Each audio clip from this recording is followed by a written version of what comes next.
성도 여러분 평안하셨습니까? 7월 8일 새벽 기도회를 하나님 앞에 올려드립니다.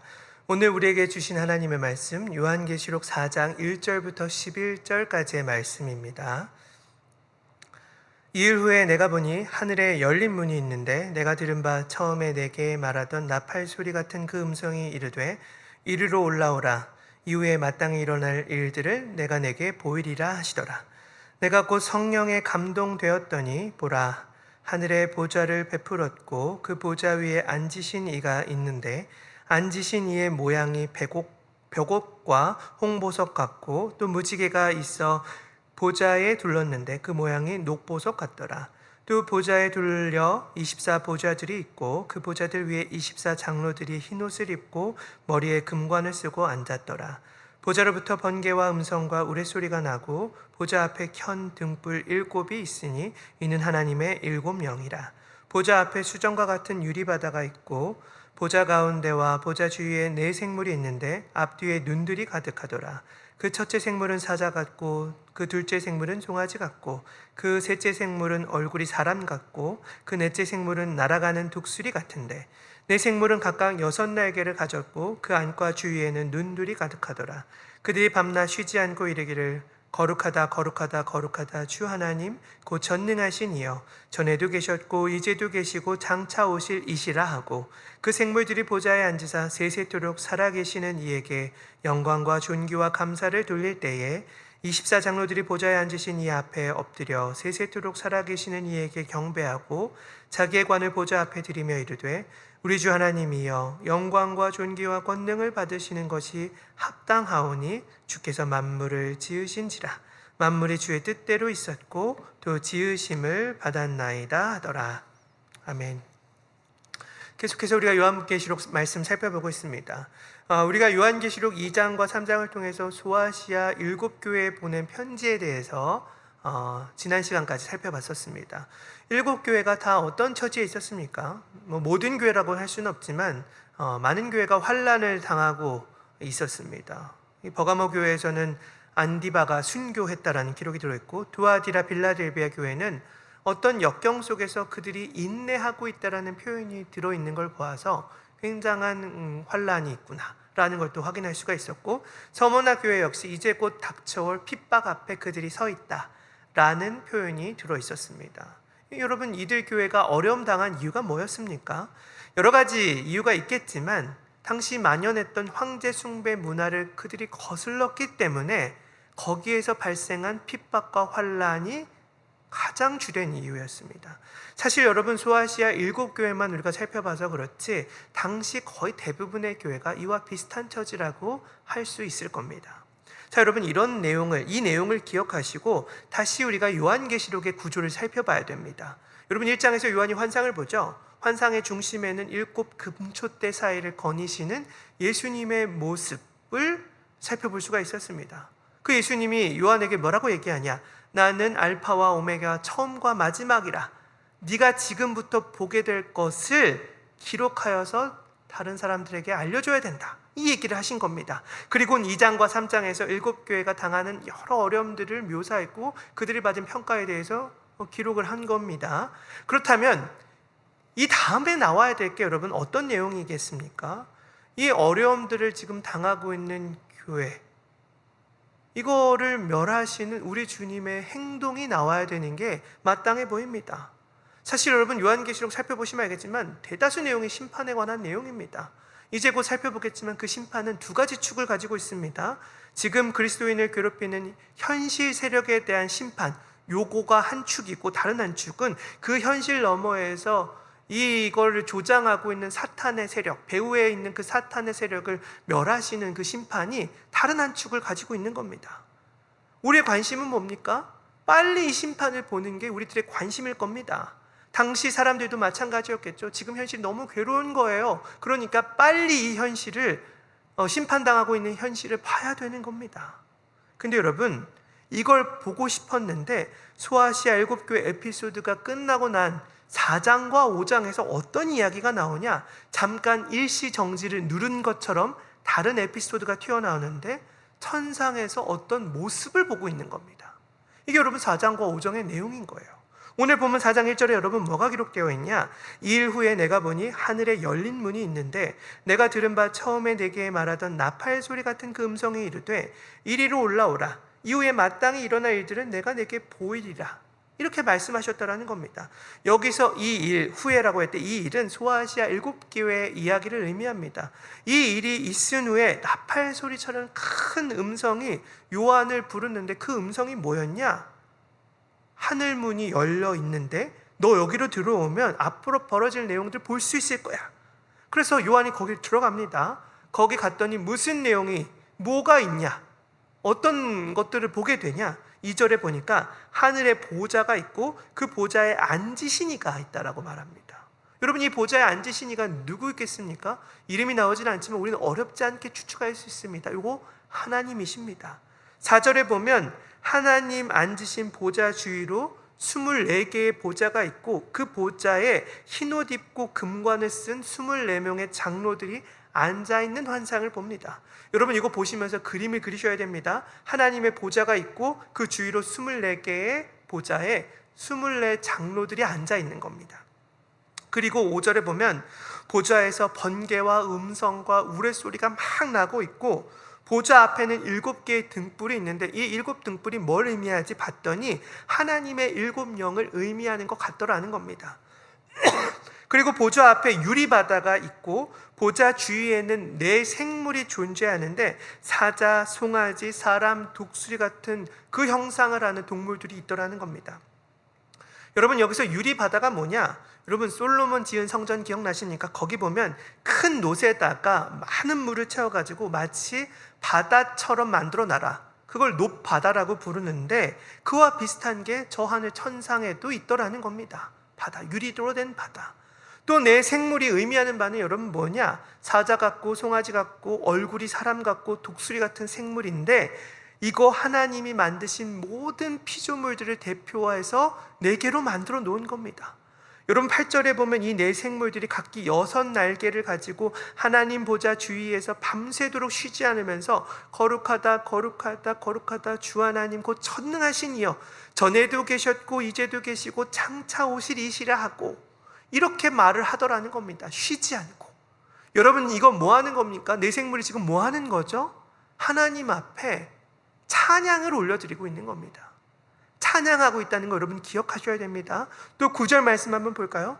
그 생물들이 보좌에 앉으사 세세토록 살아계신 이에게 영광과 존귀와 감사를 돌리고 있는 그때에 10절입니다.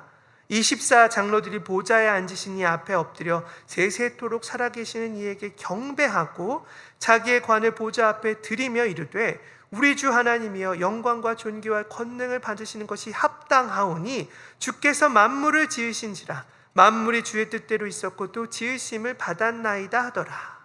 여러분, 24 장로는 뭐 하고 있습니까?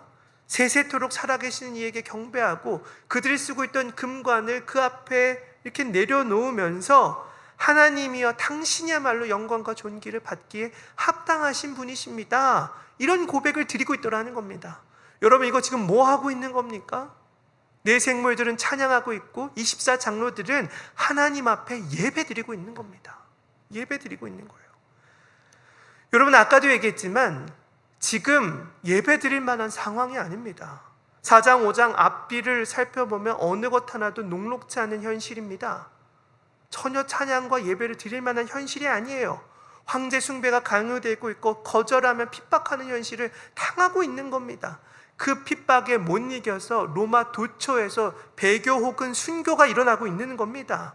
사람들이 이게 무서우니까 카타콤 들어가서 하나님을 예배하고 있는 이런 상황이라는 거예요. 한가한 상황이 아닌 겁니다. 근데 요한이 가장 먼저 본 환상이 뭐냐? 저 하늘에서 하나님 앞에서는 끊임없는 예배가 드려지고 있네? 이 환상을 지금 보고 있더라는 겁니다. 그 예배 가운데 울려 퍼지는 찬송의 내용이 뭐냐? 고백의 내용이 뭐냐? 다시 여러분 11절 말씀 한번 볼까요? 우리 주 하나님이여 영광과 존귀와 권능을 받으시는 것이 합당하오니 주께서 만물을 지으신지라 만물이 주의 뜻대로 있었고 또 지으심을 받았나이다. 이렇게 하더라는 거예요. 이거 여러분 무슨 고백입니까? 이거 지금 24 장로들이 하는 찬양이지만 적어도 요한에게 이 소리가 이렇게 들렸을 겁니다. 저 로마 황제가 지금 온 세상을 쥐락펴락하고 있는 것 같지만 만물의 주인은 로마 황제가 아니라 하나님이시야. 너 이거 기억해야 돼. 요한은 이 예배에서 실마리를 발견하고 있는 겁니다. 성도들이 마주한 고난스러운 현실을 어떻게 극복해야 되지? 요한이 물었습니다.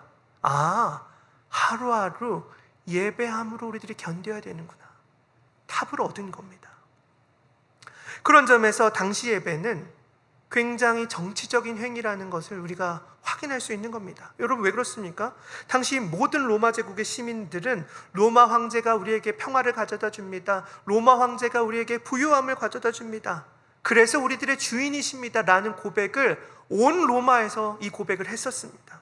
근데 그리스도인들은 예배로 모일 때마다 무슨 고백을 목숨 내놓고 하느냐?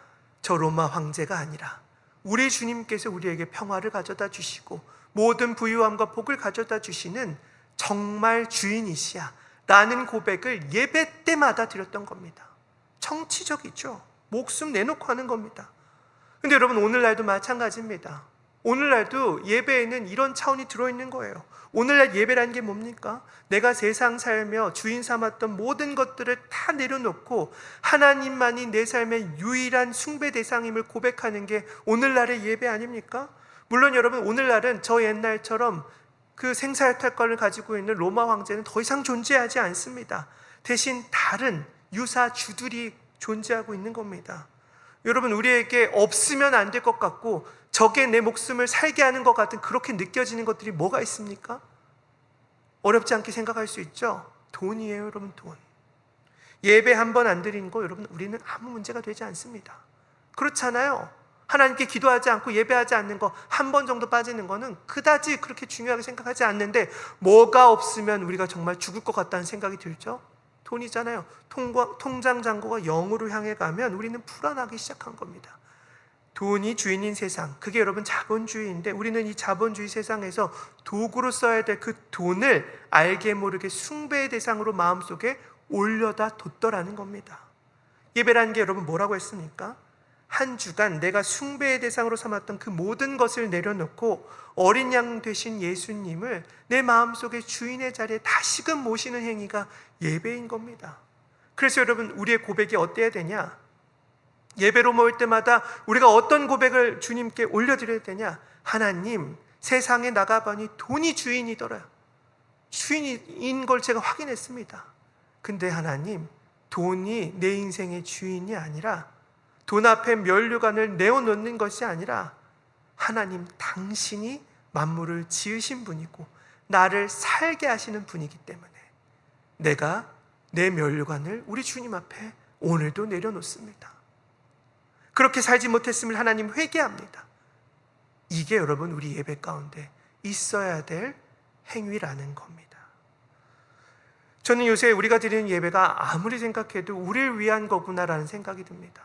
아니, 목사님, 예배는 하나님 위한 거 아니에요? 하나님께 드리는 거잖아요. 여러분, 제가 그거 부정하는 게 아닙니다. 근데 여러분, 높으신 하나님을 찬양하면, 하나님이 받으실 만한 그 예배를 내 입을 통해서 하나님 앞에 고백을 하면 신기하게도 우리가 힘을 얻습니다. 하나님 찬양하잖아요. 우리가 힘을 얻게 되어 있습니다. 하나님이 온 세상을 다스린다는 이 찬양이 우리 삶에 아무런 힘이 안 될 것 같잖아요. 근데 여러분, 그렇지가 않아요. 성도들이 모여서 높으신 하나님을 찬양할 때 기가 막힌 힘을 우리들이 얻게 되는 겁니다. 세상에 나아가서 말씀대로 살 수 있을 것 같은 내면의 든든함이 우리 가운데 생기는 걸 우리가 확인할 수 있는 겁니다. 하나님이 온 세상을 다스린다는 설교, 여러분, 그거 너무나 뻔한 설교 아닙니까? 근데 우리가 그거 들을 때 우리는 우리 앞에 가로막혀 있는 문제들에서 노임받을 수 있고 하나님의 인도하심을 받아야겠다, 이런 생각 가운데 잠길 수 있다는 겁니다. 사랑하는 여러분, 현실이 어려우십니까? 지금 수많은 문제들이 나를 괴롭히고 있습니까?